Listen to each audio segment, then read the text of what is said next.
Salam pemirsa channel YouTube. Bertemu lagi dengan saya, Arli, dalam segmen Les bareng Mukorobin. Sebuah segmen yang menampilkan simulasi diskusi dengan Ibu Ririn Atika. Dalam episode sebelumnya, kita sudah mendiskusikan sebuah penyakit yang merusak jasmani manusia bernama virus. Setelah sebelumnya membahas contoh-contoh kendali nafsu atas perbuatan manusia. Kali ini sebaliknya, kita akan membicarakan antitesis dari nafsu. Contoh-contoh perbuatan yang dikendalikan oleh fitrah. Marilah kita lanjutkan diskusinya. Salam Bu Ririn. Salam. Bu, sebelumnya kita membicarakan nafsu melulu, Bu. Sekarang saya mau bicara tentang fitrah, Bu. Oke. Ibu bilang bahwa sifat dasar dari fitrah itu kasih sayang. Ya, betul. Nah, kalau kemarin-kemarin kita udah bicarakan nafsu dan contoh-contohnya, sekarang saya minta dijelasin bagaimana dengan fitrah, Bu. Oke. Saya akan coba jelaskan. Sifat dasar fitrah adalah kasih sayang, keinginan untuk mengisi segala bidang yang wajib diisi demi membuahkan manfaat. Masih ingat? Iya. Itu sebagian dari pengertian ilmu kebenaran kan, Bu? Yang ada 8 fondasi itu? Ya. Kalimat awalnya itu emang maksudnya sifat dasar fitrah. Jika sifat fitrah itu pohon, membuahkan manfaat atau kasih sayang ini adalah akar dan batangnya. Cabangnya ada macam-macam. Sekarang coba kamu bayangin 7 lapisan keberadaan manusia. Mulai dari fitrah, hati, nafsu, rasa, akal, pikir, dan raga. Dalam video pembiasan oleh nafsu alias setan, saya kan sudah jelaskan bahwa setiap informasi yang masuk dari luar lewat nafsu dulu pasti. Kemudian dalam proses pengambilan keputusan di hati, nafsu juga ikut dalam diskusi tersebut. Terakhir ketika keluar juga bakalan lewat nafsu lagi. Jadi ada 3 titik pembiasan nafsu. Iya, Bu. Ibarat perusahaan nih, Bu, ya, kalau saya bayangin ya. Kurir yang bawa pesan bisa disusupi nafsu. Salah satu direkturnya juga bisa merupakan anggota nafsu. Kemudian kaki tangannya atau eksekutornya juga bisa dipengaruhi nafsu. Iya. Dan nafsunya ada 3 jenis. Rasa aku, rasa suci, dan minta puji. 3 nafsu dikali 3 titik pembiasan nafsu total ada 9, Bu. Jadi ibarat berperang, fitrah itu sendirian lawan 9 orang nafsu. Iya, benar. Informasi yang ingin saya sampaikan sekarang adalah bahwa contoh-contoh perbuatan nafsu yang udah kita bahas beberapa episode terakhir ini ada kemungkinan asalnya dari fitrah. Cuma memang karena ada 3 titik pembiasan nafsu itu tadi, akhirnya jadi kotor semua, terbungkus rapat oleh nafsu, atau bahkan udah lenyap tanpa bekas. Akhirnya jadi gak kelihatan sama sekali sifat fitrahnya, cuma nafsu dan virusnya aja.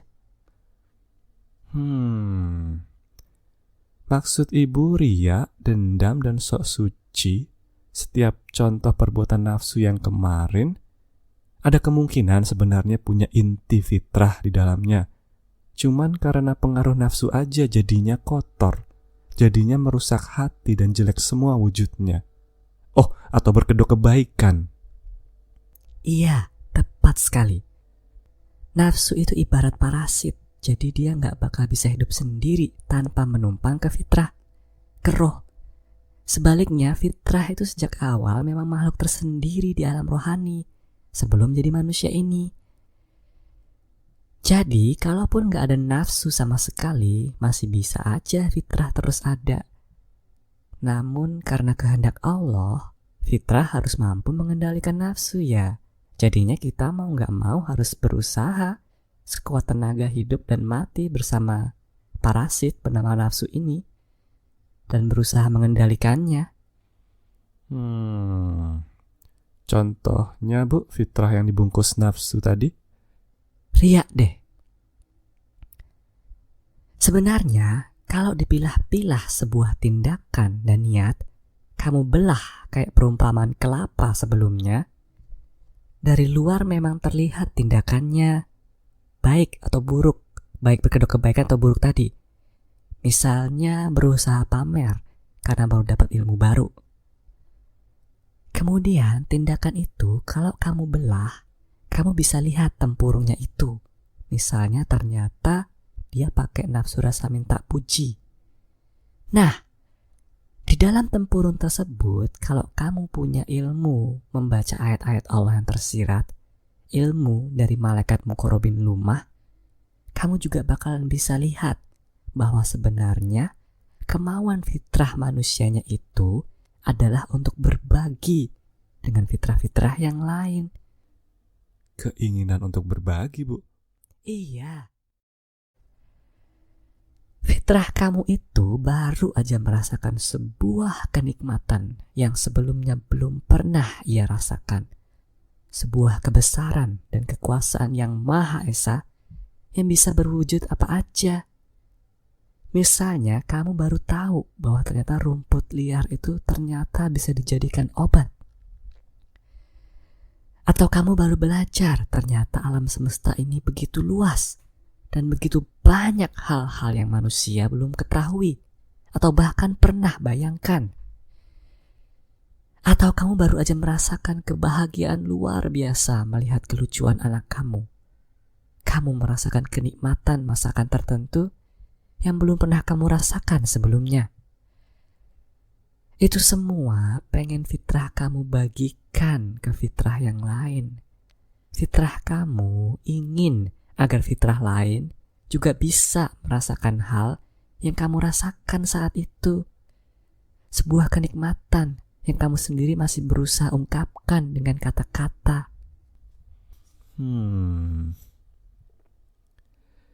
Sayangnya, karena setiap individu manusia punya nafsu, begitu keluar dalam bentuk tindakan dan pikiran, sampai pada akhirnya diterima di hati manusia lain, udah gak berbentuk lagi niat untuk berbagi tersebut.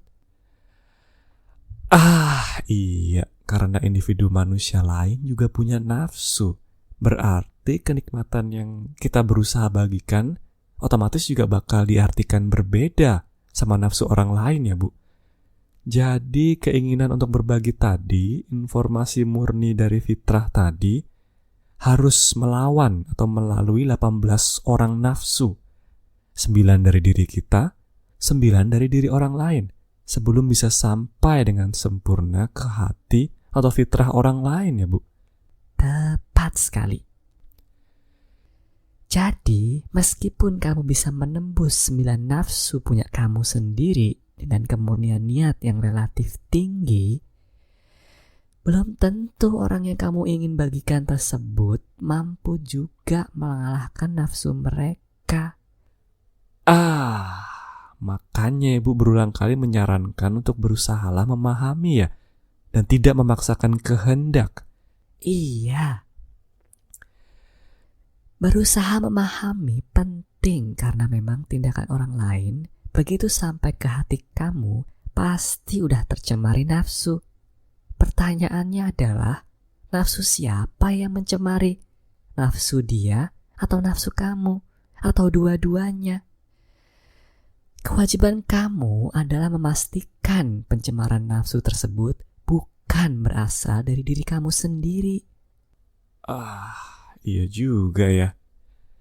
Sedangkan jangan memaksakan kehendak penting, karena itu akan membuka celah bagi 9 nafsu punya kamu untuk melakukan serangan balik justru, meskipun sebelumnya kamu udah menang, misalnya.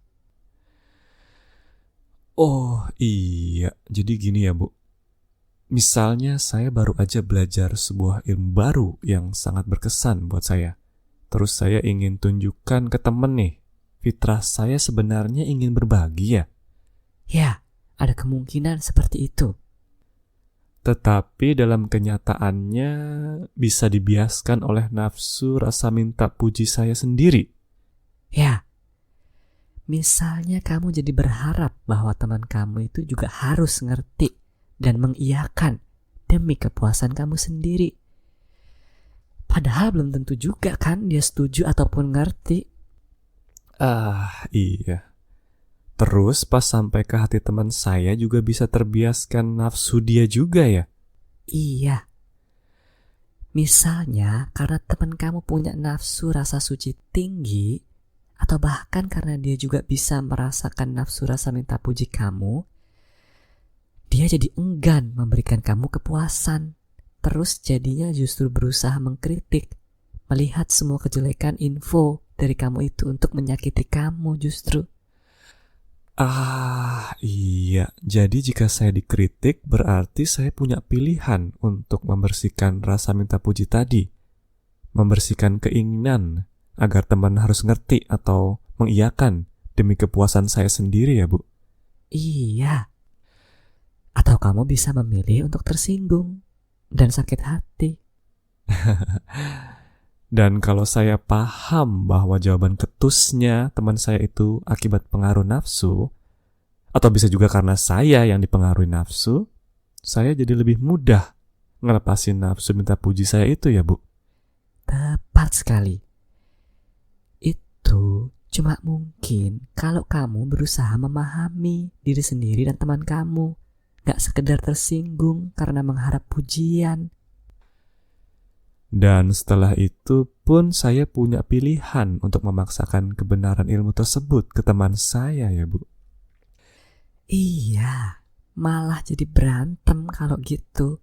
Berdebat dengan teman kamu, apakah ini ilmu memang benar atau enggak.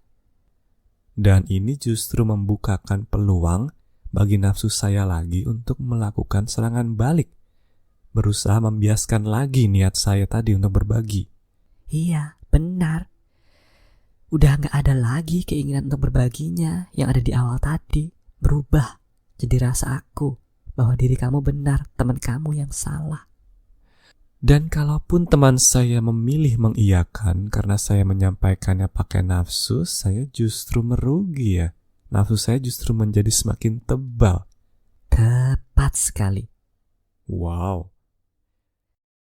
Ini contoh konkret bahwa setiap pilihan tindakan seorang individu manusia otomatis menjadi ujian bagi manusia yang lain. Tipuan nafsu itu sangat halus ya, Bu. Dan untuk hal yang begitu sepele lagi. Terlihat sepele, tapi justru hal-hal kecil seperti ini yang paling mempengaruhi akumulasi kebersihan hati manusia. Sebab bukan hanya masalah ilmu baru aja. Apa aja deh hal yang baru kamu tahu dari internet misalnya. Ada lelucon baru, ada berita menarik, apa aja. Kan kejadiannya setiap hari. Iya ya. Sedikit-dikit lama-lama menjadi bukit ya. Nah, ini belum ngomongin kenyataan bahwa fitrah manusia beda-beda. Hah? Dalam seri video kehidupan dan kematian, saya kan udah menyampaikan bahwa komposisi fitrah manusia itu berbeda-beda. Jadi ada yang 80% Ifrit, sisanya Adam, Khidir dan Eva. Ada yang 60% Khidir, 30% Eva, kemudian baru sisanya Adam dan Ifrit. Ya pokoknya macam-macam deh. Iya, saya baru ingat, Bu. Kenyataan ini otomatis membedakan karakter fitrah satu dengan yang lain. Apa artinya? Artinya, bahkan niat murni fitrah tadi, keinginan berbagi tadi, bagaimana mewujudnya juga bakal beda antara manusia yang dominan Ifrit, Khidir, Adam, atau Eva. Waduh, seriusan, Bu? Iya. Tindakan yang bagi manusia Ifrit itu dianggap sebagai sebuah bentuk kepedulian, justru akan dianggap sebagai kekasaran bagi manusia Khidir. Sebaliknya, sebuah tindakan yang bagi manusia Khidir itu wujud kepedulian, bagi manusia Ifrit bisa dianggap sebagai meremehkan atau merendahkan. Sama juga antara Adam dengan Eva. Tindakan yang dianggap sebagai kepedulian oleh Eva justru dianggap sebagai kecerewetan oleh Adam. Sementara sesuatu yang bagi Adam adalah bentuk kepedulian justru dianggap keacuhan oleh Eva. Dan begitu aja seterusnya. Ada perbedaan tersendiri di antara keempatnya dalam mengungkapkan kasih sayangnya. Makanya ini juga harus kita pahami kalau mau menang perang melawan nafsu.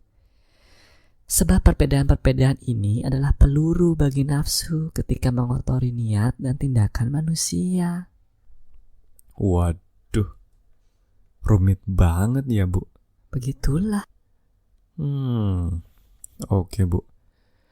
Jadi kalau saya kompilasikan semua informasinya termasuk dalam episode-episode sebelumnya ya, perbedaan-perbedaan antara individu manusia yang bisa jadi bahan ujian kehidupan, jadi bahan pertentangan di antara manusia itu, satu, perbedaan jenis fitrah yang paling dominan antara manusia Ifrit, Khidir, Adam, dan Eva. Masing-masing punya cara tersendiri dalam mewujudkan kasih sayangnya. Dua, bahwa ada 3 nafsu, rasaku, rasa suci, dan rasa minta puji, yang selalu menghalangi fitrah untuk mengendalikan hati, selalu mengotori niat yang dihasilkan oleh hati. 3, bahwa nafsu punya 3 kesempatan untuk membiaskan segala informasi yang diproses oleh manusia. Ketika masuk, ketika diproses di hati, dan ketika keluar dan mewujud menjadi tindakan. 4, bahwa terdapat perbedaan komposisi jasmani dalam dan luar setiap individu manusia. Misalnya ada yang logis, ada yang emosional, ada wanita, ada pria, ada perbedaan kebudayaan, perbedaan agama, perbedaan pendidikan, dan lain-lain. Itu banyak banget. 5, bahwa terdapat perbedaan irodat juga, misalnya tingkat keimanan manusia, yang otomatis mengubah semua kombinasi keempat poin sebelumnya. Ada yang rajin belajar, ada yang malas. Itu, Bu, ya. Pintar. Begitulah. Sampai sekarang informasi yang saya tahu ini aja. Masih ada lagi, Bu, yang lain? Mungkin. Tapi ini aja juga udah cukup rumit kok. Dan kalau dibahas dengan dalam bisa jadi panjang banget. Emangnya bisa, Bu, dibahas satu-satu? Ini kan rumit banget. Kombinasinya kalau dikaliin itu jadi berapa banyak itu? Iya, betul sekali. Makanya harus ada malaikat muqarrabin. Kalau saya sendirian gak bakalan bisa. Saya cuma bisa kasih contoh. Sementara sisanya ya tugas malaikat muqarrabin masing-masing individu manusia untuk menyesuaikan contoh tersebut dengan karakter mereka. Berdasarkan kombinasi tadi itu. Supaya benar-benar relevan petunjuk dari Allahnya. Iya ya. Makanya, bagi siapapun yang belajar ilmu kebenaran, sangat penting untuk secepatnya melepaskan roh-roh yang mengikuti atau menempel. Sebelum lepas semua, total, malaikat muqarrabin lumah gak bakalan mau masuk ke dalam rohani kamu. Oh gitu ya, Bu? Iya. Dan tanpa malaikat muqarrabin lumah, kamu bakal kesulitan bahkan untuk memahami ilmu kebenaran, apalagi untuk mempraktekannya. Kamu udah paham kan mengenai perbedaan-perbedaan tadi? Iya, Bu. Nah, kemampuan untuk bisa memahami kelima dimensi perbedaan antara manusia itulah salah satu dari ilmu membaca ayat-ayat Allah yang tersirat. Hah? Singkatnya, kalau kamu udah punya lumah, kamu bakal dibantu untuk mengerti setiap tindakan manusia, kamu sendiri ataupun orang lain yang kamu lihat atau dengar.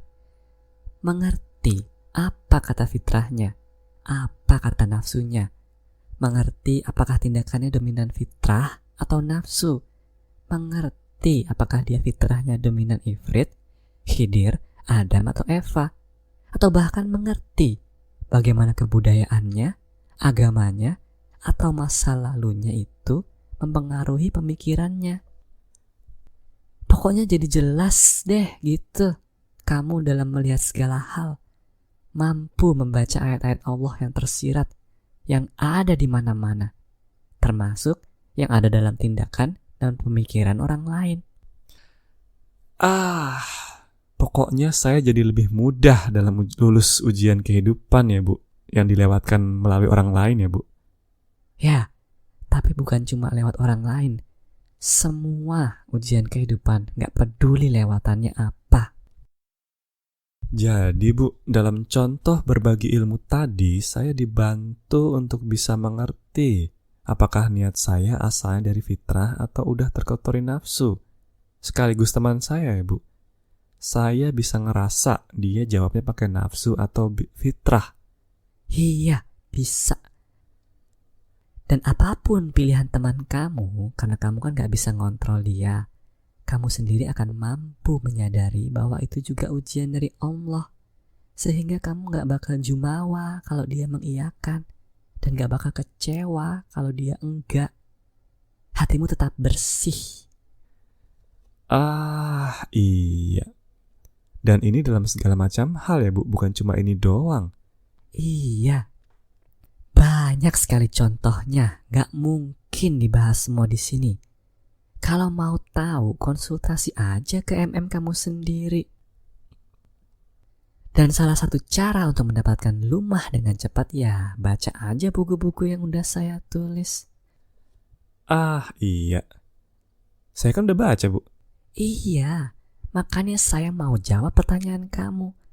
Kalau belum baca, biasanya pertanyaannya remeh-remeh. Karena belum punya lumah, belum dibukakan pintu petunjuknya. Malas juga saya jawabnya. Apalagi yang masih ketempelan atau diikutin roh. Capek lah saya mulutnya, ngejelasin berulang-ulang. Oke Bu, balik ke pertanyaan saya. Jadi salah satu sifat dasar fitrah adalah keinginan untuk berbagi dengan fitrah yang lain tentang kebesaran yang maha kuasa yang wujudnya ada di mana-mana. Gitu Bu. Iya. Jika kasih sayang itu akar dan batangnya, maka keinginan berbagi ini cabangnya. Salah satu dari wujud keinginan untuk mengisi segala bidang yang wajib diisi demi membuahkan manfaat. Karena sebelumnya udah terasa manfaatnya buat diri sendiri, jadi pengen berbagi ke orang lain. Iya. Kalau gitu sesuai dengan definisi awalnya ya Bu. Terus apa lagi Bu contoh cabangnya? Kasih sayang ini, pohon kasih sayang. Keinginan untuk memberi atau mengasihi. Tetapi kalau sudah terkotori nafsu bisa berubah menjadi perasaan cinta. Hah? Iya. Cinta itu adalah perasaan senang yang sudah terkotori nafsu. Bisa nafsu rasa suci, rasa aku, ataupun rasa minta puji. Kalau kamu cinta ke orang lain, terus tercemarin rasa aku, kamu jadi ingin memiliki orang yang kamu kasihi tersebut.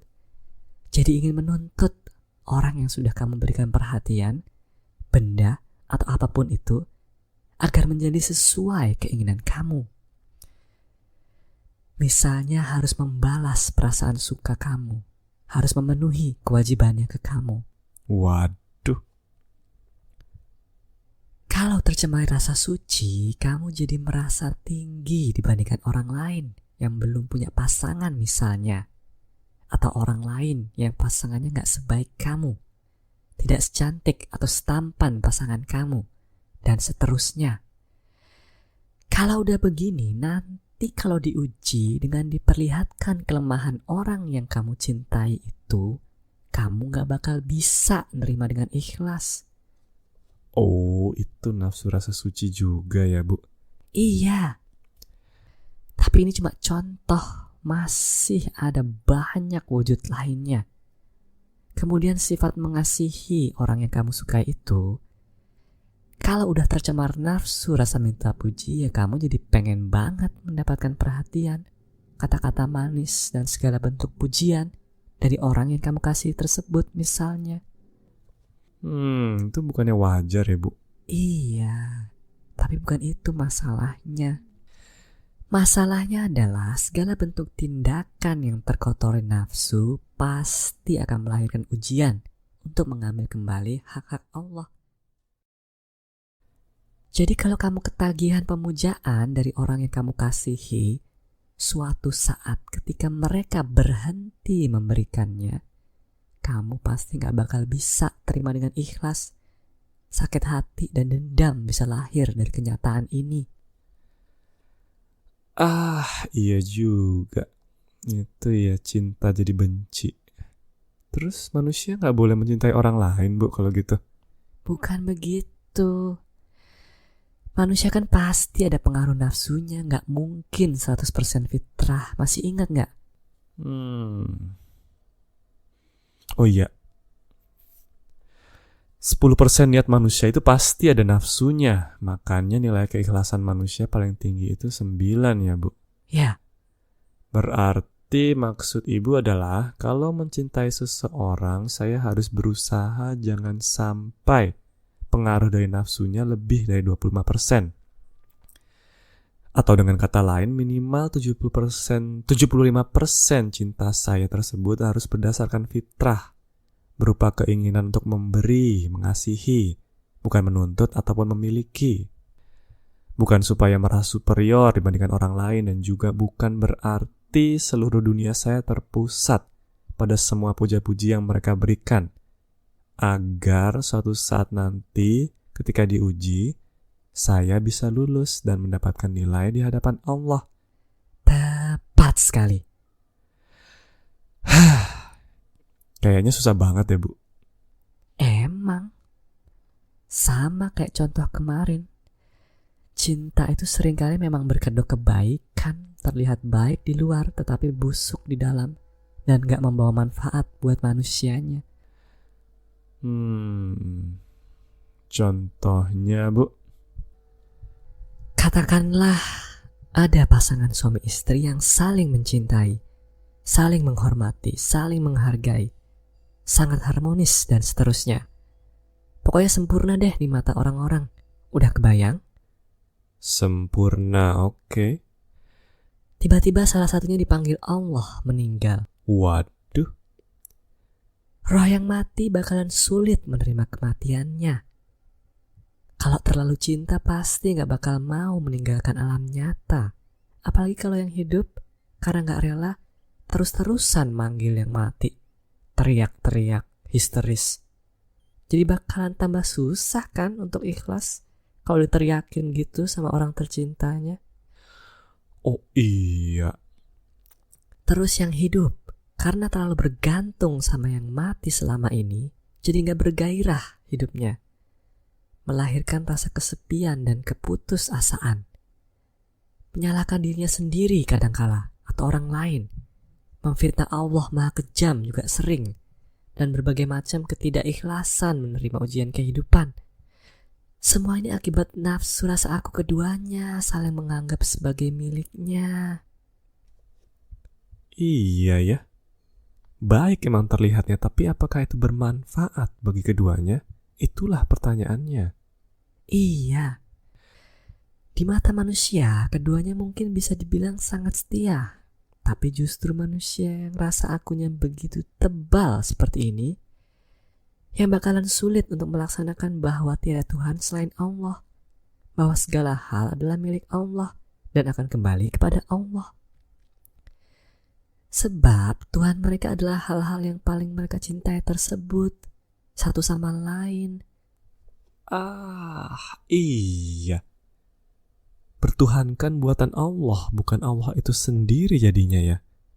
Contoh lain, orang tua sangat mengasihi anaknya. Semua hal diberikan.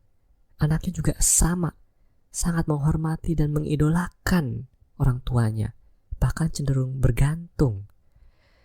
Terus suatu ketika muncul ujian. Misalnya sang anak terpikat sama lelaki yang tidak disukai orang tuanya. Bagaimanakah orang tuanya menanggapi kenyataan ini? Kayak sinetron, Bu. Sama aja dengan contoh sebelumnya. Kalau nggak mampu mengikhlaskan kenyataan bahwa ini juga ujian kehidupan, pasti orang tuanya nggak bakal terima dan akan melakukan berbagai macam cara untuk mencegah hubungan anaknya berlanjut. Misalnya ke dukun atau ke kiai sakti minta pelet. Meskipun sadar bahwa itu perbuatan syirik, yang penting anaknya harus kembali ke tangannya. Oh, gitu. Ini contoh lain. Kalau terlalu mendasarkan perbuatan kita pada cinta yang udah parah terkotori nafsu, sehingga bukan lagi kasih sayang, bukan lagi keinginan untuk melindungi, mengasihi, ataupun berbagi, yang ada justru menjauhkan manusia dari Allah. Oh, gitu ya, Bu. Dan itu satu lagi, Bu, cabang dari pohon kasih sayang, keinginan untuk melindungi. Iya. Itu satu lagi contohnya. Mungkin aslinya sang orang tua ingin selalu melindungi anaknya. Tetapi akibat nafsu rasa aku jadinya gak mengizinkan anaknya untuk berbuat kesalahan dan mengambil pelajaran kehidupan. Maunya tetap jadi anak kecil aja yang selalu dipangku. Akibatnya apa coba? Pas orang tuanya meninggal, anaknya kebingungan, gak tahu cara menghadapi tantangan kehidupan gimana. Iya ya. Itu baik tapi gak bener ya, Bu. Yap. Dan setelah mati, orang tuanya mana bisa tega ngelihat anaknya luntang-luntung. Jadinya ya dia pun gak mau meninggalkan alam nyata. Waduh, bener juga. Ini satu lagi contoh domino nafsu berkedok kebaikan ya, Bu. Semuanya jadi gagal ujian kehidupan gara-gara perbuatan baik, tetapi sebenarnya gak bermanfaat. Makanya mulai sekarang kamu renungkan baik-baik, pikirkan baik-baik.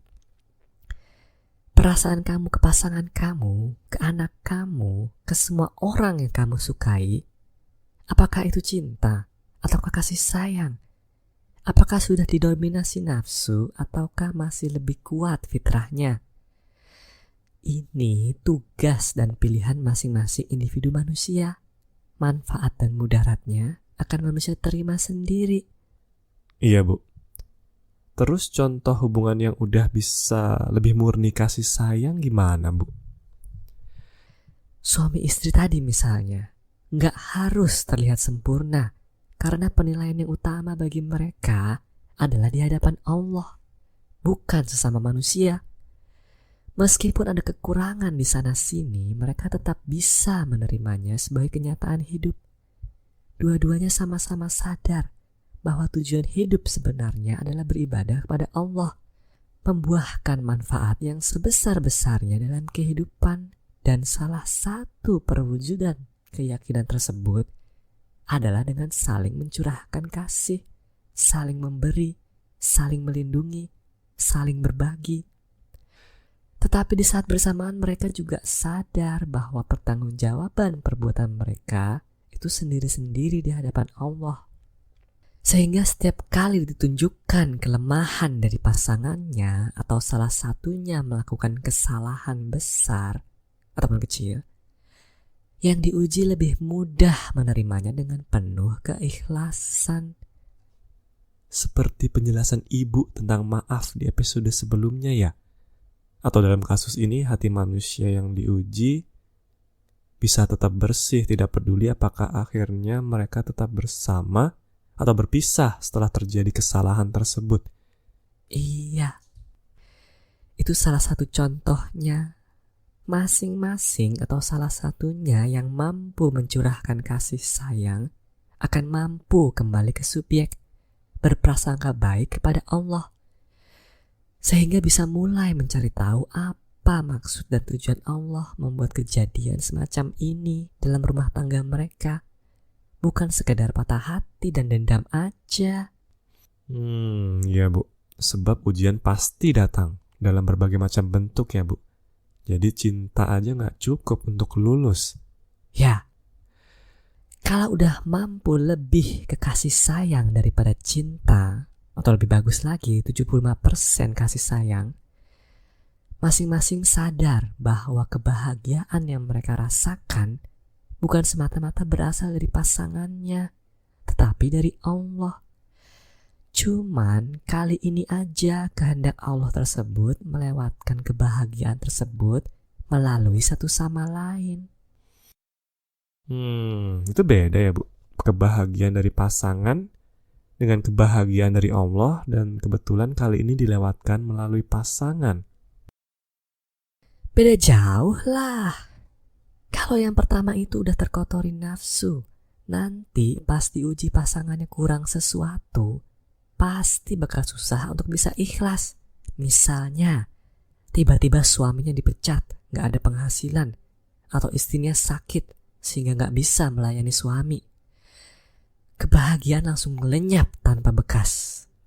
Sebaliknya, kalau yang kedua, pas diberikan ujian yang sama, ketika salah satunya terjatuh dan gak bisa memberi sebagaimana sebelumnya, dipecat atau sakit tadi, yang lain justru akan melangkah maju dan menjadi sumber kebahagiaan bagi dirinya sendiri, sekaligus pasangannya. Karena sifatnya lebih ke kasih sayang daripada cinta, karena sadar bahwa ini ujian dari Allah juga, karena sejak awal emang gak menjadikan pasangannya itu sebagai Tuhannya, sebagai sumber kebahagiaannya, tetapi hanya lewatan. Sumbernya Allah, dan Allah bisa melewatkan melalui apa aja, termasuk dirinya sendiri. Wow, orang-orang menyebut hal semacam ini cinta sejati, Bu. Salah. Cinta itu pasti udah terkotori nafsu. Jangan lupa, jebakan nafsu itu bukan cuma rasa aku, tapi juga ada rasa suci dan rasa minta puji. Kalau diuji macam contoh tadi, masih bisa kesandung rasa suci. Jadi merasa dirinya lebih tinggi karena pasangannya bergantung pada dirinya sekarang. Waduh, iya juga ya, gawat banget nih. Begitulah. Kalau rasa minta puji jadi mengharapkan penghormatan atau pemujaan berlebih dari pasangannya karena merasa telah berkorban besar untuk bersama. Saya pusing, Bu. Iya, bikin keluarga yang sakinah, mawadah, warohmah itu gak semudah membalikan sebelah tangan. Pada suatu titik, masing-masing manusianya akan dihadapkan kepada pilihan. Apakah akan lebih mengutamakan penilaian di hadapan sesama manusia atau penilaian di hadapan Allah? Oh, maksud Ibu perceraian ya? Iya, itu salah satunya aja. Ada kalanya kalau udah gak bisa saling memberi, melindungi dan berbagi dengan ikhlas, emang lebih baik berpisah baik-baik daripada menumpuk sakit hati dan berujung pada dendam. Oh iya, akhirnya bisa ke bawah setelah mati ya Bu kalau gitu. Ya, betul. Kalau ikhlas, masih ada kemungkinan masing-masing justru akan diberikan pasangan yang lebih cocok di masa depan. Lebih manfaat justru jangka panjangnya, karena bisa sekalian ibadah yang diterima oleh Allah. Iya juga ya. Oke, udah ngerti kan sampai sini? Iya Bu. Atau minimal saya udah ada modal buat merenung nanti. Bagus. Sekarang saya tanya kamu, sadar gak dari tadi saya menyebutkan memberi atau mengasihi, tetapi sama sekali belum menyebutkan menyayangi? Oh iya ya, kenapa ya Bu? Karena kasih itu berbeda dengan sayang. Oh ya? Iya. Kamu tahu surat ke-1 ayat ke-1 di Al-Quran apa? Satu. Oh, Bismillahirrahmanirrahim. Dengan nama Allah yang Maha Pengasih lagi Maha Penyayang. Betul. Umat Islam itu diperintahkan atau disarankan untuk selalu mengucapkan kalimat ini sebelum melakukan apapun. Tetapi adakah yang tahu apa artinya yang sebenarnya? Kalau saya sih bahkan nggak pernah berpikiran kalau itu ada arti khususnya, Bu. Maha Pengasih Allah itu kehendak Allah kepada manusia yang sifatnya untuk memenuhi kebutuhan jasmani manusia. Misalnya diberi rezeki sehingga bisa membeli mobil, rumah, dan kebutuhan lainnya. Atau diberi jasmani sehat, wajah tampan, cantik, dan segala kenikmatan yang bisa dirasakan dan dilihat secara kasat mata. Itu kasih. Sedangkan Maha Penyayang Allah adalah kehendak Allah kepada manusia yang sifatnya untuk kepentingan keselamatan rohani manusia. Misalnya Allah menguji manusia dengan penderitaan dan kesengsaraan. Oh, perbedaannya adalah masalah jasmani versus masalah rohani ya, Bu? Iya, kasih itu perkara hubungan sama manusia, sedangkan sayang itu perkara hubungan dengan Allah. Oh gitu.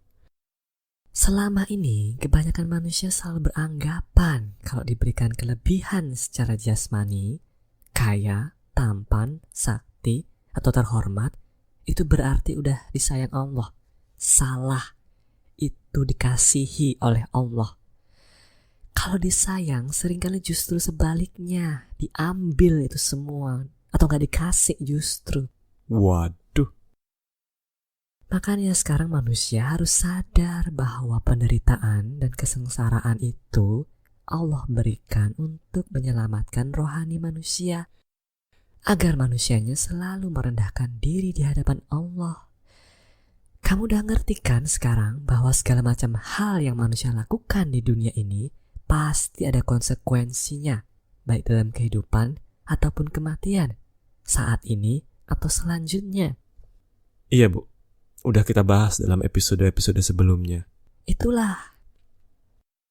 Dengan berserah diri, pertumbuhan nafsu dalam diri manusia terhambat, sehingga ia bisa selamat dari kendali nafsu, sekaligus memudahkan fitrahnya untuk menjadi pengendali buat manusia tersebut. Iya. Kayak dikasih obat ya, Bu. Pahit tetapi bermanfaat rohaninya. Iya, atau dioperasi buat mengangkat kanker. Itu kan dilubangin dan dipotong-potong kulit dan organ kamu. Oh iya, kulit dan organ itu ibarat kenikmatan jasmani manusia. Nur Muhammad selalu mengajarkan saya bahwa kasih dan sayang itu ibarat kapal dan airnya. Nur Muhammad yang mana, Bu? Semuanya. Kasih itu ibarat kapal, sedangkan air atau lautannya itu tempat kapal berlayar, sayangnya. Manusia itu selalu didorong nafsu untuk selalu mementingkan kasih Allah, karena itu memang lebih gampang untuk dilihat dan dirasakan. Manusia didorong untuk berlomba-lomba mendapatkan kasih dan gak ragu-ragu juga menggunakan hak-hak prerogatif Allah dalam prosesnya. Nah, apa coba akibatnya jika kamu mendapatkan banyak kasih tetapi nafsumu juga tebal? Utangnya ke Allah banyak, Bu, pasti. Amalan yang diterima oleh Allah juga dikit karena nafsu. Dan tumpukan pertanggungjawaban alias karmanya juga negatif semua, Bu, kemungkinan. Iya, tepat sekali. Allah bisa melihat hal itu. Sebaliknya hati manusia seringkali dibutakan oleh nafsu, jadi gak bisa menyadari kenyataan tersebut. Nah, dalam kondisi seperti ini, kalau Allah kemudian mewujudkan maha sayangnya, justru kapal kamu itu, semua kenikmatan jasmani yang kamu punya itu akan dihancurkan sama Allah. Kayak pembahasan kita tentang kiamat itu kan, Bu. Manusia dipaksa supaya bisa cepat masuk dunia baru. Iya, betul. Itu adalah kehendak Allah untuk menyelamatkan rohani manusianya dengan mengorbankan kenikmatan jasmaninya. Nah, setelah kapalnya ukurannya lebih kecil, manusia kemudian diberikan ujian kehidupan secara beruntun. Untuk apa kamu tanya? Ya untuk memperbesar airnya, lautannya, tempat kapal kamu itu berlayar. Dalam kehidupan itu, manusia diwajibkan untuk sekolah. Atau kalau dalam perumpamaan ini, manusianya harus berlayar. Kan kalau kapalmu terlalu besar dan airnya sedikit, atau bahkan gak ada sama sekali, kamu gak bakal bisa bergerak kemana-mana. Kamu gak bakal bisa naik kelas dalam sekolah kehidupan. Oh iya, saya baru nyambung, Bu. Jadi ujian beruntun ini diberikan tepatnya, supaya manusia semakin cepat bisa memperbesar ukuran airnya, supaya bisa berlayar, supaya bisa naik kelas ya, Bu. Supaya bisa cepat sampai di dunia baru. Benar. Dalam proses ini, manusianya gak bakalan kuat kalau gak ditopang oleh malaikat muqarrabin. Coba cek surat Al-Ahzab ayat 43. Ini dia maksud dari seluruh penjelasan saya tentang Maha Penyayang dari tadi. Iya juga ya. Di ayat ini gak disebut Maha Pengasih, cuma Maha Penyayang. Makanya saya perlu menekankan kepada kamu bahwa dalam kondisi seperti ini, yang terpenting bagi kamu untuk lakukan, tidak peduli semenderita apa kamu, tidak peduli sesengsara apapun kamu, tidak peduli seberapa buruk ujian yang kamu hadapi nantinya, kamu harus selalu berprasangka baik kepada Allah. Jangan sampai berprasangka buruk atau memfitnah Allah. Ketika orang yang kamu kasihi diambil, ketika benda-benda yang kamu cintai dihancurkan, ketika aibmu yang kamu sembunyikan dibuka, ketika orang lain berbuat zalim dan mencercamu, ketika semua hak-hak prerogatif Allah itu diambil kembali oleh Allah, kamu harus selalu berprasangka baik kepada Allah. Titik. Gitu ya, Bu. Allah sedang mewujudkan Maha Penyayangnya ke kamu. Kamu harus memperbesar airmu, tauhidmu. Relakanlah kapalmu itu dihancurkan dan diperkecil, supaya kamu bisa berlayar, supaya kamu bisa melanjutkan sekolah kehidupanmu. Oke, Bu. Ilmu kebenaran ini, semua yang ada di dalam buku dan di channel ini, sebenarnya baru diberikan kepada umat manusia setelah mati. Hah? Iya. Segala informasi yang saya punya dan berusaha bagikan itu aslinya cuma boleh dikasih tahu kepada manusia di alam fana, ketika ngantri untuk dilahirkan kembali, bukan sekarang ketika kita semua masih hidup dan sedang di tengah-tengah jam sekolah. Oh gitu, Bu.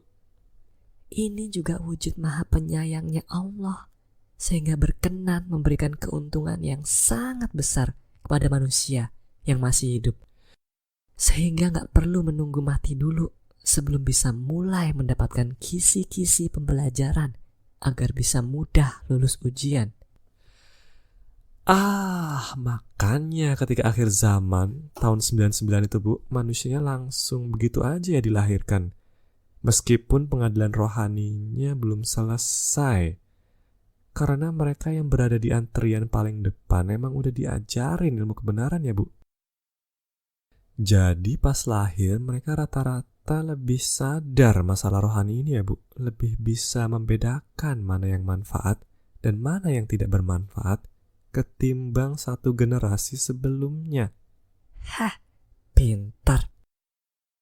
Kurang lebih begitu, meskipun gak 100%, tergantung juga sama level keikhlasan masing-masing.